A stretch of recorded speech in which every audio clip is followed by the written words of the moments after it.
ҳамасола рӯзи 1 сентябр дар тамоми муассисаҳои олии кишвар рӯзи дониш ва дарси сулҳ баргузор мегардад. Имсол 1 сентябр рӯзи дониш ва дарси сулҳ дар донишгоҳи давлатии молия ва иқтисоди Тоҷикистон бо иштироки муовини вазири молияи ҷумҳури Тоҷикистон Дилшод Саидзода баргузор гашта, сараввал меҳмонон аз дастовардҳои илмии донишгоҳ дидан намуда баҳои баланд доданд.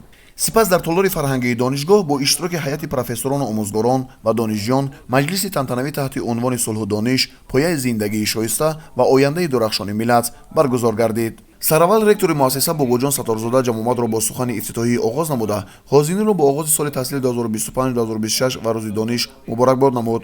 Ректор иброз дошт, ки ба ҳукми анъана даромад аст, ки ҳамасола саросари Тоҷикистон рӯзи дониш ҳамчун санаи гиромидошти илму маърифат қайд карда мешавад, ки ин гувоҳи равшани таваҷҷӯҳи доимӣ ва эҳтироми хоссаи ҳукумати мамлакат ба аҳли илму маориф мебошад. Маҳз бо ташаббуси талошҳои ҳукумати мамлакат дар донишгоҳи давлатии молия ва иқтисоди Тоҷикистон, ки зода ва ҳамқадами замони истиқлол аст, ҷиҳати баландбардоштани сатҳу таълиму тарбия ва рушди маорифи миллӣ таваҷҷӯҳи хосса равона карда шудааст. Тавассути сиёсати хиратмандонаи пешвои миллат, президенти ҷумҳури Тоҷикистон муҳтарам Эмомалӣ Раҳмон ва қарору қонунҳои бунёдии ҳукумати ҷумҳури Тоҷикистон ҳамаи павлӯҳои ҳаёти ҷомеа рӯ ба пешравӣ оварда, ватани соҳиби истиқлоли мо ба майдони бунёдкориҳо табдил ёфтааст.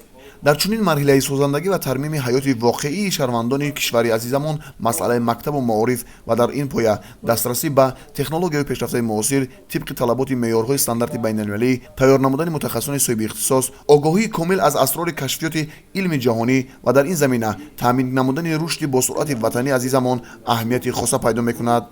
зимни баромади худ ректор қайд намуд, ки донишгоҳ дар давраи фаъолияти худ ба натиҷаҳои назаррас ноил гардида, тавассути меҳнати софдилонаи устодону кормандон ва дастовардҳои донишҷӯёну магистрон ба яке аз муассисаҳои пуриқтидори соҳавии таҳсилоти олии касбии кишвар мубаддал гардидааст.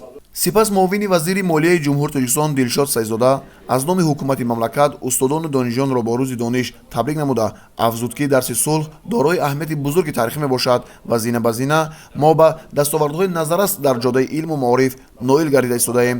бо ёдоварӣ аз давлатдории Сомониён дар даврони соҳибистиқлолӣ рушди самарабахши соҳаи маорифро муҳим арзёбӣ намуда, аз стратегияу барномаҳо ва дигар иқдомҳо дар ин самт изҳори хушнудӣ кард. Дилшод Саидзода зимни баромад қайд намуд, ки имрӯз дар назди омӯзгорон дар самти таълиму тарбияи насли наврас ва ҷавонон вазифаҳои бисёр муҳим меистад, ки иҷрои он аз як ҷониб бисёр пурзаҳмат буда, аз тарафи дигар кори арзишманд ва пуршараф мебошад.